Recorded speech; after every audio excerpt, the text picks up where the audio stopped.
Cost of living pressures will likely rise in Australia when Donald Trump returns to the White House. That's the warning from the Labor government this morning as it prepares for the economy to be front of mind when voters go to the polls next year.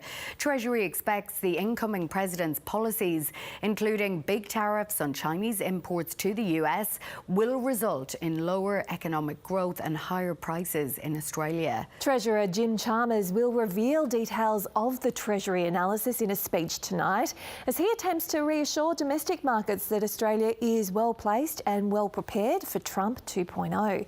Let's bring in our political reporter Evelyn Manfield, who's at Parliament House. Hi Evelyn, what does the analysis from Treasury show? What's Jim Chalmers saying here? Well, we don't have the exact numbers from this modelling that Treasury's done, but we've got some comments from the Treasurer, Jim Chalmers, who will deliver a speech later today to foreign policy experts. He says, in light of these proposed tariffs by President-elect Donald Trump, that Australia should expect a small reduction in its output, but also additional price pressures, particularly in the short term. So he's talking about their higher prices, but he does say there will be a couple of mitigating factors that should work in Australia's benefit. He talks about the independence of the RBA, but also Australia's flexible exchange rate as well. Now, we did hear similar comments from Treasury officials in Senate estimates last week who've been looking at this modelling. They say that typically trade restrictions do lead to slower economic growth and higher inflation.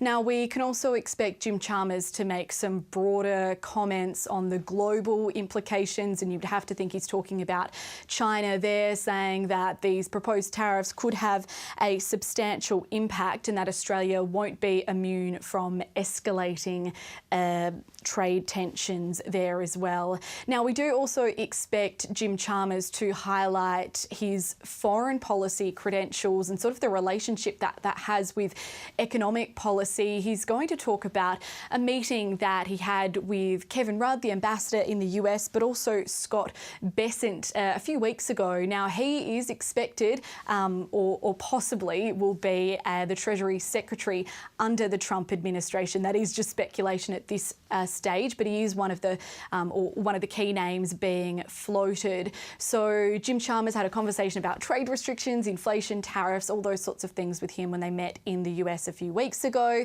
So Jim Chalmers will highlight that to sort of show the relationships that Australia continues to have with potentially key figures in that administration. Evelyn Manfield in Canberra, thank you. Today marks a solemn day in the calendar, Remembrance Day.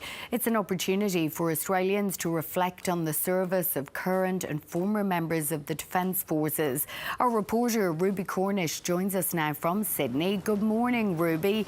You attended a service at the Opera House. What can you tell us? Good morning, Catherine, Bridget. Yes, that's right, the 11th of the 11th. So it is Remembrance Day today. Right before dawn broke down here on Sydney Harbour, there was a very small service held. We heard the ode, the bugle played the last post, and we marked a minute's silence as well. And in the background, the sails of the Sydney Opera House were lit up with beautiful big red poppies. This is something we are seeing more and more now, the Sydney Opera House sails becoming a beautiful canvas for artworks on special occasions, and this was no exception. It was really gorgeous, these big red poppies kind of appearing and disappearing on the sails of the Opera House as it slowly got lighter in the background. Poppies, of course, being the flower of Remembrance Day. They were immortalised in the poem In Flanders Fields, and they're known as the only flower to bloom on the ruined no man's land in Flanders Fields at the end of the First World War. Remembrance Day marking the anniversary of the signing of the armistice that ended that war. And there are services being held all around Australia today. The main one here in Sydney will be at the Cenotaph in Martin Place. That begins at 10:30 this morning. And as per tradition, there will be a minute's silence held at the 11th hour of the 11th day of the 11th month to mark Remembrance Day. Ruby, what's the main message been so far today?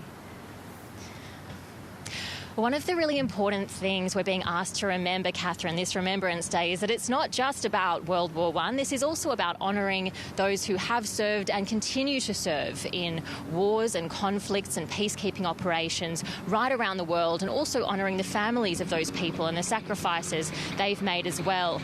Now, earlier this morning, we heard from the President of the New South Wales branch of the RSL, Mick Bainbridge. Here's how he characterised the day.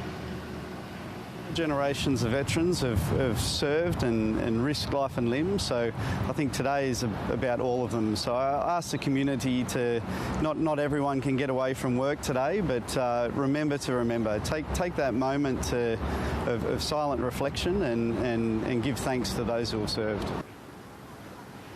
Mick Bainbridge there, the President of the New South Wales branch of the RSL. And if you did miss the beautiful poppy projection this morning, I don't blame you. It was very early, 5 o'clock. You can actually catch it again tonight. That projection will happen between 8 p.m. and midnight on the sails of the Sydney Opera House down here at Sydney Harbour, Catherine. It looked absolutely stunning. Thank you so much, Ruby. Now, for all the day's news, here's Emma. Thank you. Lawyers for a man accused of murdering a teenage boy southwest of Sydney say he intends to challenge the police case against him. Jacob Greig has been denied bail after the boy's body was found at Wilton, southwest of Sydney, on Saturday morning. Detectives allege the 32-year-old stabbed the boy during an altercation on Friday night, then fled the scene. Legal experts and First Nations community leaders fear new laws passed by the NT government will only perpetuate the cycle of incarceration, especially for women and children. The legislative changes include Declan's Law, a suite of reforms that enshrines a presumption against bail for violent offences. Critics of the new laws say they prioritise punishment over rehabilitation and will increase the number of vulnerable people stuck in prison on remand.